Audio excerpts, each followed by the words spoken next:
가지 대지로 함께 나누도록 할게요. 머릿속에 기억하시면 되겠습니다. 첫 번째, 예수님께서 기도하셨습니다. 첫 번째 대지입니다. 두 번째는 예수님께서 새벽에 기도하셨습니다. 마지막 세 번째는 예수님께서 광야에서 기도하셨습니다. 이렇게 세 대지를 가지고 오늘 함께 하나님 말씀을 나누기 원합니다. 우리가 교회를 오랜 시간 다녔다면 아마 못해도 수백 편의 하나님의 말씀 설교를 들었을 것입니다. 저도 수백 편은 들은 것 같습니다. 설교가 이렇게 많지만은 사실 목사님들이 이 설교의 마지막 적용은 거의 비슷합니다. 주일 예배 참석하십시오. 하나님 말씀에 순종하십시오. 전도하십시오. 선교하십시오. 또 말씀 읽으십시오. 또 가장 많이 하는 설교의 주제가 뭡니까? 기도하십시오. 기도하십시오. 오늘 저도 여러 목사님들이 하셨던 것 같이 여러분들에게 기도하십시오라는 주제로 함께 오늘 마가복음 1장 35절을 함께 나누기 원합니다. 오늘 마가복음 1장에 보시면 예수님께서 굉장히 많은 사역들을 감당하고 있음을 볼 수 있습니다. 21절부터 오늘 본문 34절까지 말씀을 보시면 여러분들이 잘 알 수 있는데, 예수님께서 21절에 보면 가버나움에 있는 회당에 가셨습니다. 이날은 특별히 안식일입니다. 안식일. 안식일은 무슨 날입니까? 쉬는 날이죠. 예수님께서 못 쉬셨어요. 예수님께서 안식일 회당에 가시고 열심히 사람들에게 하나님의 복음을 가르쳤습니다. 하나님의 복음을 가르치시는 중에 갑자기 회당에 더러운 귀신 들린 자가 나타난 겁니다. 예수님께서는 그를 고치셨습니다. 이쯤 하면 사역을 끝나실만 한데 예수님께서는 사역을 끝나지 아니하시고 29절에 보면 회당에서 나와서 야고보와 요한과 함께 시몬과 안드레의 집에 가게 됩니다. 시몬과 안드레의 집에 가게 됐는데 마침 시몬의 장모, 누굽니까? 베드로의 장모겠죠. 베드로의 장모가 열병에 걸려 아파하는 겁니다. 예수님께서 이를 보시고 가만히 두지 아니하시고 또 고쳐주십니다. 그러다 보니까 해가 이미 저물러 뉴역뉴역 저물러 가고 있습니다. 이제는 예수님께서 쉬시겠지, 사역을 마치시겠지라고 생각할지 모르겠지만은 32절 보면 뭐라고 되어 있습니까? 해질 때에 모든 병자와 귀신 들린 자들이 예수께 데려오니, 예수님을 계신 걸 알고 귀신 들린 자도 오고 병자들도 오게 됩니다. 34절에 보면 뭐라고 됐냐면 온 동네가 그 문 앞에 모였더라. 동네 사람들이 다 모인 거예요. 예수님께서 사역하시는 것을 보시려고. 예수님께서 지금 일하시고 쉬셔야 되는데 눈치 없는 사람들이 몰려와가지고 예수님께 고쳐달라고 하는 겁니다. 예수님께서는 이들을 다 고쳐주십니다. 이들의 병든 육체를 고쳐주시고 귀신 들린 그의 마음들을 귀신을 쫓아내어 주십니다. 참으로 힘든 하루를 보내셨습니다. 이쯤 하면 이렇게 살인적인 스케줄을 감당하셨으니까 다음 날은 조금 늦게 일어나셔가지고 푹 주무시고 쉬시면 좋겠는데 예수님께서 그러시지 않으셨습니다. 예수님께서는 이날 기도하셨던 것입니다. 제자 마가는요, 예수님께서 새벽에 아직 날이 밝기도 전에 기도하셨다라고 기록하고 있습니다. 우리가 이런 예수님의 모습을 보면서 야, 예수님 참 부지런하시네, 참 성실하시네 라고 생각할지 모릅니다. 그러면서 우리는 너무나도 유명한 책 제목 하나를 생각하게 되죠. 빌 하이벨스 목사님께서 지으신 너무 바빠서 뭐 한다고요? 기도합니다. 다 경건하셔가지고 읽어보셨는가 봅니다. 너무 바빠서 기도합니다. 우리가 한 가지 고민해야 됩니다. 왜 예수님께서 기도하셨습니까? 왜 예수님께서 그냥 쉬셔도 괜찮으실 법한데 왜 기도하시고 계십니까? 예수님께서 전날에 큰 죄를 하나님 앞에 지으셔서 이를 속히 해결하고자 이 새벽에 일어나셔서 기도하시고 계시는 겁니까? 아니지 않습니까? 예수님은 이 땅에 유일하게 죄가 없으신 분이십니다. 아니면 예수님께서 지금도 많은 사역을 하고 계시지만은 나중에 또 많은 사역을 하시기 위해서 능력이 자칫 부족할 수 있으니까 하나님 앞에 능력을 구하고자, 부족한 능력을 더 얻고자 지금 기도하고 계십니까? 아닙니다. 예수님은 하나님과 더불어서 이 세상을 창조하셨던 전능하신 하나님이십니다. 여러분 잘 생각해 보십시오. 예수님은 기도하셔야 할 분이 아니라 오히려 기도를 들으셔야 하는 분이십니다. 그럼에도 불구하고 예수님께서 지금 기도하고 계시는 겁니다. 왜 예수님께서 기도하십니까? 예수님께서 지금 기도하고 계시는 첫 번째 이유는 무엇이냐면 바로 저와 여러분들 때문입니다. 우리들을 위해서 기도하고 계시는 겁니다. 예수님께서는 그의 신성을 인성 아래에 숨기심으로 연약한 우리가 어떻게 하나님께 나아가야 함을 몸소 보여주고 계시는 겁니다. 그런데 사실 오늘 제가 여러분들에게 말씀드리고 싶은 초점은 여기에 있지 않습니다. 두 번째 이유에 있습니다. 예수님께서 기도하신 이유는요, 바로 기도 그 자체가 중요한 사역이기 때문입니다. 기도 그 자체가 본질적인 사역이기 때문입니다. 무슨 말이냐면요, 우리에게서 기도의 의미가 종종 사역을 돕는 행위, 사역을 위해서 필요한 보조적인 수단으로 여겨질 때가 있습니다. 그래서 우리가 앞으로 행해야 할 사역을 용이하게 하거나 혹은 잘 감당할 수 있게 힘을 얻는 행위가 기도다라고 생각할 때가 있습니다. 물론 틀린 말이 아닙니다. 그런 의미도 있습니다. 하지만은 기도는 다른 사역을 위해서 존재하는 부수적인 사역이 아닌 것입니다.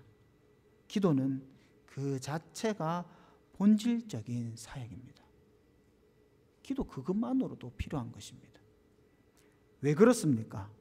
하나님께서는 성도들의 기도를 통하여 사역하시기 때문입니다. 하나님께서는 성도들의 기도를 통하여 하나님의 교회를 세워가시고 하나님의 나라를 이루어 가시기 때문입니다. 제가 이런 이야기를 하는 것은 우리 나이 많은 권사님들이 이제 할 일도 없고 할 힘도 없어가지고 가만히 앉아서 기도하는 걸 보고 제가 그분들 위로하라고 이 이야기를 드리는 것이 아닙니다. 기도 그것 자체가 하나님 앞에 중요한 사역입니다. 우리가 하나님 나라를 세워가는 것, 교회를 세워가는 것은요, 우리가 가지고 있는 힘, 우리가 가지고 있는 지식, 우리가 가지고 있는 물질로 이루어가는 것이 아닙니다. 교회는, 하나님의 나라는 기도로 세워지는 것입니다. 그렇게 하나님께서 우리에게 기도를 요구하시고 예수님께서는 기도를 하고 계시는 겁니다. 특별히 교회의 장로들에게 이 기도의 사역은 너무나 중요합니다. 저도 교회의 장로 중 하나입니다. 때문에 초대교회의 성도들은 이 기도의 사역을 잘 감당할 수 있게 하기 위해서 이 기도의 시간을 방해받지 않고 그대로 고수하기 위해서 만든 제도가 있습니다. 그게 뭘까요? 집사의 직분이지 않습니까? 사도행전 6장 2절부터 4절 말씀 제가 읽어보도록 하겠습니다. 12사도가 모든 제자를 불러 이르되 우리가 하나님의 말씀을 제쳐놓고 접대를 일삼는 것이 마땅치 아니하니 형제들아 너희 가운데서 성령과 지혜가 충만하여 칭찬받을 사람 7을 택하라. 우리가 이 일을 그들에게 맡기고, 지금부터 중요합니다. 우리는 오로지 기도하는 일과 말씀 사역에 힘쓰리라. 예수님께서 이 기도의 사역이 다른 사역들보다 병을 고치시거나 귀신을 내쫓는 것보다 더 우선 순위로 두었기 때문에 예수님께서는 지금껏 많은 사역을 하셨고 또 앞으로 많은 사역을 하시겠지만은 이 기도의 자리를 놓지 않으셨던 것입니다. 따라서 우리는 어떤 큰 사역이 있고 큰 사역이 없고를 떠나서 항상 기도해야 하는 것입니다. 우리에게 어떤 소망이 있고 없고를 떠나서 우리는 늘 기도해야 하는 것입니다. 기도는 참으로 중요한 것이며 기도는 그것 자체가 본질적 사역인 것입니다. 그럼에도 불구하고 우리는 이 기도의 사역을 너무나도 쉽게 타협할 때가 종종 있습니다. 여러분 그렇지 않습니까? 너무 바쁘거나 피곤하면 가장 쉽게 타협의 유혹에 빠지는 것이 바로 이 기도의 사역이지 않습니까? 많이 바쁘시면 첫 번째 기도의 사역을 타협합니다. 두 번째 뭘 타협하십니까? 말씀 있는 것. 또 뭘 타협하십니까? 봉사하는 것. 또 뭘 타협하십니까? 예배 드리는 것. 심하면 교회의 신앙생활까지 포기하시는 분들이 있으십니다. 기도는 타협을 해서야 될 문제가 아닙니다. 올 2018년도에는 결코 기도의 중요한 사역을 타협하지 않고 늘 기도하시는 성도님과 저와 되시기를 예수님의 이름으로 간절히 소망드립니다. 오늘 본문의 말씀을 통하여 도전받는 것 같이 기도의 자리를 떠나지 아니함을 통하여 교회를 세워가시고 또한 나의 가정과 나의 삶들을 세워가시는 저와 여러분 되시기를 예수님의 이름으로 간절히 소망드립니다. 두 번째입니다. 예수님께서 언제 기도하셨습니까? 그렇습니다. 새벽에 기도하셨습니다. 오늘 마가복음 1장 35절 말씀을 통하여서 우리는 예수님께서 특별히 새벽에 기도하셨습니다. 사실 이 말씀 때문에 한국 교회는 새벽 기도를 드려야 한다는 근거의 당위성을 주장하고 있습니다. 새벽에 기도하는 것은 굉장히 힘든 일입니다.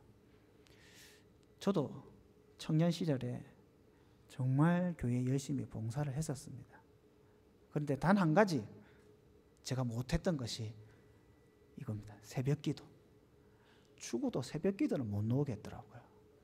목사님이 하라는 거 다 하고 순종하여도 새벽에 눈 떠서 교회 오는 것만큼은 절대 못 하겠더라고요.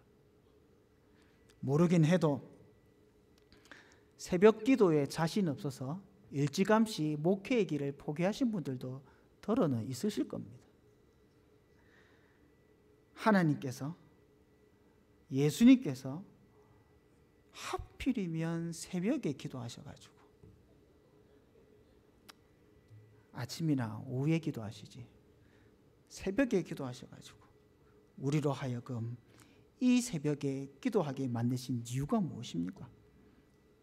새벽에 왜 새벽이어야 됩니까? 먼저 고민해야 될 것은 무엇이냐면 새벽이라는 의미가 무엇인가입니다. 새벽이라는 의미는 여러 가지 있을 수 있습니다. 우리에게서 새벽이라는 의미는 먼저 하루의 시작이라는 의미가 있습니다. 그래서 우리는 우리의 하루의 시작을 하나님께 드림으로 온종일 이 날을 하나님께 드립니다라는 의미로서, 우리의 삶을 드립니다라는 의미로서 새벽에 기도를 드립니다. 그런데 오늘 조금만 더 고민해 봅시다. 조금만 더 이 새벽의 의미에 대해서 조금만 더 깊이 들어가 봅시다. 성경에서 말하는 새벽의 의미가 무엇입니까? 새벽의 이미지가 무엇입니까? 성경에서 새벽의 이미지는 바로 하나님의 구원의 시작을 상징합니다. 왜냐하면 새벽이 빛이 비추이는 시기지 않습니까? 이 땅에 빛이 비추인다는 것은요, 하나님의 구원의 영광이 비추인다는 것을 말하는 것입니다. 더불어서 빛이 비추인다라고 하는 것은 하나님의 복이 비추인다라는 것을 말하는 것이기 때문입니다. 이는 우리가 먼저 알고 있듯이 창세기 1장에 보면 하나님께서 뭘 창조하시죠? 빛을 창조하십니다. 이 빛이 태양빛입니까? 태양빛이 아닙니다. 왜 그렇습니까? 태양은 나중에 창조하기 때문입니다. 그러면 이 빛은 어떤 빛입니까? 하나님의 빛입니다. 하나님의 얼굴의 빛입니다. 제가 이렇게 이야기하니까 여러분들 이 이야기 어디서 많이 들었는데, 작년 7월 달에 기억하십니까? 작년 7월 저희 담임 목사님께서 시편 8편을 설교하시면서 이 이야기를 하셨습니다. 그래서 제가 다시 한번 더 자세히는 설명을 하진 않겠지만, 하나님께서 이 땅에 빛을 비추고 이 날을 뭐라고 명명하셨냐면 낮이라라고 이름 지으셨습니다. 바로 하나님께서 그의 얼굴의 광채를 보이신 것을 성경은 낮이라라고 표현하고 있습니다. 따라서 낮이 되는 이 순간 언제입니까? 새벽입니다. 이 새벽은 바로 하나님의 구원의 역사가 시작되고 있음을 보여주는 시기인 것입니다. 그러나 우리가 지금 계속 마가복음을 살펴보고 있는데, 마가복음의 시작에서 이스라엘은 낮에 있는 자들이 아닙니다. 이스라엘은 밤에 있는 자들입니다. 왜 그렇습니까? 이스라엘은 여전히 출바벨론을 하지 못하고 있기 때문입니다. 아이고 목사님 무슨 말씀을 하십니까? 바벨론이 망한 지가 언젠데 지금 무슨 출바벨론을 이야기하십니까?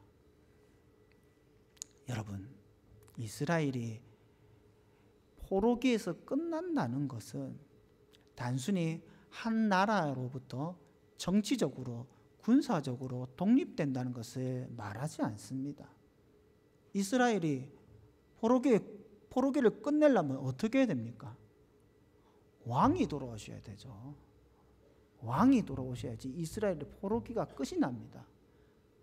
참 왕 대신 하나님이 오셔야지만 이들은 비로소 어둠을 끝을 내고 낫으로 갈 수 있게 되는 것입니다.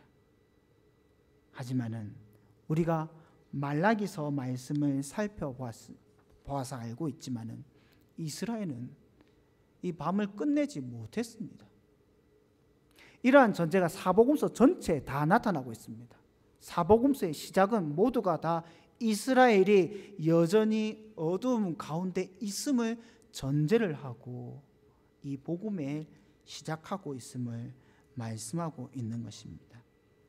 아직 해가 뜨지 않는 이 시간, 하지만은 이제 곧 해가 떠 온 땅 가운데 그 빛이 비추는 어두움이 끝나는 이 순간에 예수님께서는 기도하심을 통하여 이 세상의 복과 구원 되시는 하나님과 더불어 교제를 나누시고 구원이 곧 이 땅 가운데 임할 것임을 보여주고 계시는 겁니다. 그러나 여러분 오해하지 마십시오. 이 장면을 보시면서 그냥 시간이 지나니까 어두움이 끝나고 빛이 비출 것이다 라고 생각하지는 마셔야 되는 것입니다. 하나님의 구원의 빛, 즉 새벽은요, 시간이 지난다고 해서 오는 것이 아닙니다. 새벽은, 하나님의 구원의 새벽은 구원의 빛이신 예수님께서 오셨기 때문에 시작되는 겁니다. 우리가 시간만 지나면 아침이 되고 저녁이 되고 막 도는 같이 모르겠지만은, 여러분, 사실 하나님께서 이 땅에 밤과 낮을 보여주시는 이유도 다 예수님 때문입니다. 마찬가지로 하나님의 구원의 역사는 시간이 흘렀기 때문에 일어나는 것이 아니라 예수님께서 오셨기 때문에 비로소 지금 새벽이 열려지고 있는 것입니다. 요한복음에 빛으로 오신 예수님은 악을 물리칠 선의 빛이십니다. 요한복음에 빛으로 오신 예수님은 구약의 그림자의 실제로서의 빛입니다. 또한 예수님은 하나님의 복과 구원의 영광의 실체이신 빛입니다. 그래서 예수님께서 이 땅 위에 오셨기 때문에 이제 그 기나긴 어둠의 밤은 끝이 나고 새벽이 오고 빛이 온 땅 가운데 비춰주고 있기 시작하고 있는 것입니다. 이 성경의 저자인 마가는요, 바로 이러한 빛이 되는 예수님의 성실한 모습을 통하여서 마가복음의 초반에 흐르고 있는 구원의 시작의 실체가 무엇인지를 지금 보여주고 있는 것입니다. 여러분들, 우리가 계속해서 마가복음 살펴보고 있지만은 마가복음 1장에 하나님의 아들 예수 그리스도의 복음의 시작이라, 이 시작이 새벽을 통해서, 이 새벽을 통해서 새벽에 예수님의 기도하심을 통하여 보여주고 있는 것입니다. 이 빛의 실체를 깨닫는 사람이 있습니다. 그것은 바로 시므온이라는 사람입니다. 이 시므온이라는 사람은 실체의 빛 대신 예수님을 바라보고 이렇게 찬양합니다. 누가복음 2장 28절부터 32절까지 있는 말씀입니다. 시므온이 아기를 안고 하나님을 찬양하며 이르되, 주제여, 이제는 말씀하신 대로 종을 평안히 놓아주시는도다. 내 눈이 주의 구원을 보았사오니 이는 만민 앞에 예비한 것이요. 32절입니다. 이방을 비추는 빛이요 주의 백성 이스라엘의 영광이니이다. 사랑하는 성도 여러분, 주님께서 새벽 미명에 기도하십니다. 한국교회는 이러한 예수님의 모습을 본받아 새벽 기도라는 희귀한 전통을 만들어냅니다. 이 새벽 기도는 단지 하나님, 제가 다른 사람들 다 자고 있을 때 새벽에 깨어나 제일 먼저 기도합니다. 그러니 하나님 내 기도 꼭 들어주셔야 됩니다 라고 하는 하나님을 조르는 도구가 아닙니다. 이 새벽은 세상에 지치고 포기하려는 심령을 예수님을 통하여 승리를 확신하는 시간이 바로 이 새벽 기도입니다.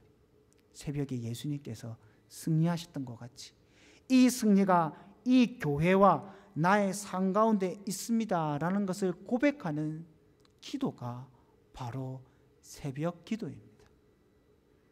우리 신앙의 선배님들이 탁월한 선택을 하신 것입니다.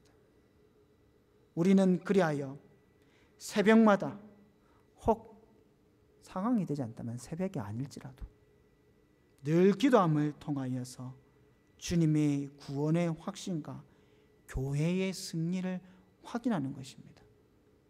새벽에 우리가 해가 뜨는 것을 보며 아이고 오늘 하루 시작되었네, 어떻게 살까 고민하는 것이 아니라 해가 뜸을 통하여서 하나님께서 이 땅에 구원으로 오셨음을 확신하고 우리의 교회가, 우리의 성도들의 삶을 통하여서, 기도를 통하여서 승리할 것을 확인하는 시간이 되시기를 예수님의 이름으로 간절히 소망드립니다. 마지막 세 번째, 첫 번째는 예수님 기도하셨습니다. 두 번째는 언제? 새벽에 기도하셨습니다. 마지막 세 번째, 예수님 어디서 기도하셨습니까? 광야에서 기도하셨습니다. 오늘 본문에서는 한적한 곳이다 라고 되어 있지만은 이 한적한 곳이라는 단어가 단순히 인적이 드문 공간을 말하는 것은 아닙니다. 여기 사용된 헬라어는 광야라는 의미를 가지고 있는 단어입니다. 예수님께서 많은 사역을 감당하셨고 새벽에 기도하셨는데 그 기도의 장소가 바로 광야인 것입니다. 앞서 우리는 새벽에 하나님의 구원의 때임을 보여주는 것임을 살펴보았습니다. 그 하나님의 구원의 때임을 보여주는 이 새벽과 더불어서 하나님께서 그의 백성에게 그 구원의 때를 보여주는 장소가 있는데 그것이 바로 어디겠습니까? 광야입니다. 호세아서 2장 14절부터 15절까지 있는 말씀입니다. 제가 읽어드리도록 할게요. 그러므로 보라, 내가 그를 타일러 거친 들로 데리고 가서 말로 위로하고 거기서 비로소 그의 포도원을 그에게 주고 아골 골짜기로 소망의 문을 삼아 주리니. 지금 호세아 선지자를 통하여서 하나님께서 이스라엘 가운데 회복의 은혜, 출 바벨론 할 은혜를 불러주시고 일러주시는데 뭐라고 말씀하시냐면 이 장면에 하나님께서 이스라엘 백성들 하여금 광야, 오늘 거친 들이라고 했죠. 동일한 장소입니다. 광야로 데리고 와서 거기에서 내가 너희를 구원하겠다. 내가 너희에게 출 바벨론 하겠다. 내가 너희에게 이제는 구원의 은혜를 보여주겠다라고 말씀하시겠다라고 보여주고 있는 것입니다. 그래서 이스라엘 백성들은 광야라는 곳이 특별한 장소였습니다. 광야라는 곳은 하나님의 구원의 은혜의 소식을 들을 수 있는 공간이었습니다. 마가복음을 처음 열면서 메시아가 오는 길, 하나님의 왕이 오시는 이 길을 예비한 자가 있었습니다. 누구입니까? 세례 요한이죠. 세례 요한이 어디서 외쳤습니까? 광야에서 외쳤습니다. 이 때문입니다. 하나님이 광야로부터 구원의 소식을 알려주실 것이다 라고 말씀하셨기 때문에 세례 요한을 통하여 예수님의 길을 예비하는 세례 요한을 통하여 이 복음의 기쁜 소식을 먼저 일러주셨던 것입니다. 광야로 나가서 기도하시는 예수님의 기도는 광야를 통하여 기도하시는 예수님의 모습을 통하여 우리는 구원의 때가 이루었음을 알게 되었던 것입니다. 그리고 여러분들 기억하실지 모르겠지만은 예수님께서 공생애를 준비하시면서 어디로 가서 기도하시고 시험 받으셨습니까? 광야입니다. 성령 하나님의 이끌리심을 따라서 예수님은 광야로 가셨습니다.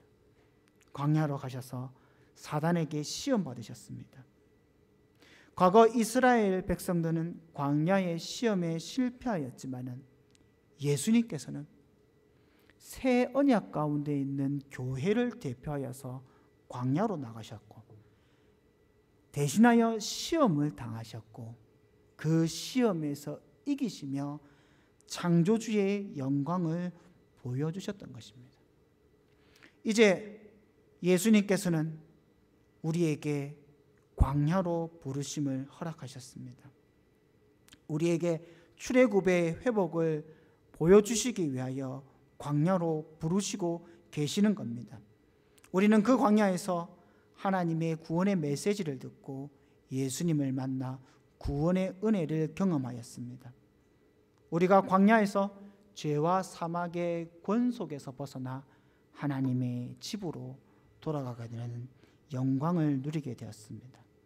그리고 다시 우리는 과거의 이스라엘이 그러했던 것 같이 단순히 출애굽한 것에 끝나는 것이 아니라 광야의 길을 걸어감으로 약속의 땅, 가나안 땅까지 걸어가게 되는 것입니다.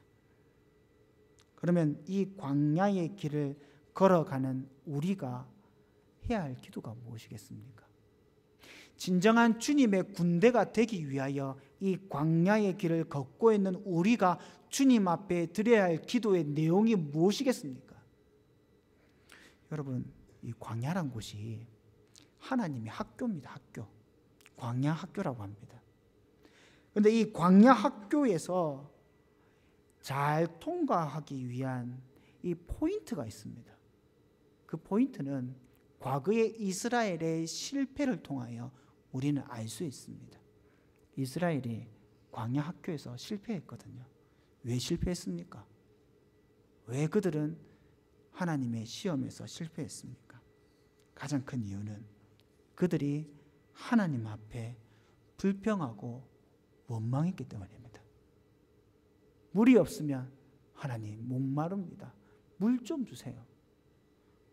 음식이 없으면 하나님 배고픕니다. 먹을 것 좀 주세요. 고기가 없으면 하나님 고기가 없습니다. 고기 좀 주세요. 이스라엘의 광야의 생활은 불평과 원망의 연속이었습니다. 이는 자신이 가지고 있는 힘듦에 대한 단순한 토로가 아닙니다. 광야의 레슨에서 감사하지 못하고 불평과 원망을 하고 있는 이스라엘의 모습은 전능하신 하나님께서 그들을 온전하게 또 무사히 약속의 땅까지 이끄심을 불신하는 불신앙의 증거였습니다. 그들은 불평했지만 그 불평을 통해서 하나님은 확인했던 것입니다. 그들의 믿음 없음 것, 그들이 나를 의지하지 않고 신뢰하지 않고 있음을 하나님께서는 증거로 삼으셨던 것입니다. 우리도 동일하게 광야의 길을 걷고 있습니다. 우리의 기도는 과거의 이스라엘과 달라야 합니다. 우리는 이 광야의 레슨에서 감사와 순종의 기도를 드려야 합니다. 왜냐하면 우리의 불평과 원망은 나의 삶의 불편함의 토로가 아니라 뭐라고요? 하나님을 의지하지 않는 불신앙의 증거이기 때문입니다. 잘 알고 있습니다. 광야의 생활을 걷고 있는 여러분들, 여기가 편한 곳이 아닙니다. 쉬운 장소가 아닙니다. 오히려 이 광야는 거치고 힘든 장소입니다. 하지만은 이런 힘든 생활과 어려움 속에서도 우리의 기도의 결말은 항상 하나님을 의지하고 감사함으로 나타나야 되는 것입니다. 이것이 우리가 하나님을 사랑합니다, 하나님을 경외합니다 라는 증거가 되어지기 때문입니다. 바라기는 여기 계시는 모든 성도님들이 이 거친 광야에서 들려주시는 하나님의 은혜와 그 전능하심을 의지하면서 늘 감사하시는 귀한 성도님 되시기를 예수님의 이름으로 간절히 소망드립니다. 여러분, 힘드시더라도 이겨내셔야 됩니다. 힘드시더라도 이 순간이 하나님이 주시는 시험의 기간인 것을 인정하시고 우리가 온전히 감사와 순종함으로 하나님께 나아가기를 예수님의 이름으로 간절히 소망드립니다. 우리는 이제 말씀을 통하여 세 가지를 살펴보았습니다. 우리는 이를 통하여서 우리의 기도의 사역이 얼마나 중요한지를 살펴보았습니다. 또한 우리가 우리의 새벽의 기도를 통하여 하나님의 주시는 승리를 확신하며 살펴보았습니다. 그리고 우리의 기도가 감사와 하나님 앞에 의지함과 신뢰의 기도를 드림에 대해서 함께 살펴보았습니다. 2018년도 이 주님의 교회가 늘 기도하고 늘 승리의 기쁨으로 가득 차며 늘 주님 앞에 감사함으로 더 많이 풍성해지고 더 많이 부흥되어지는 역사가 우리 가운데 있기를 간절히 소망드립니다.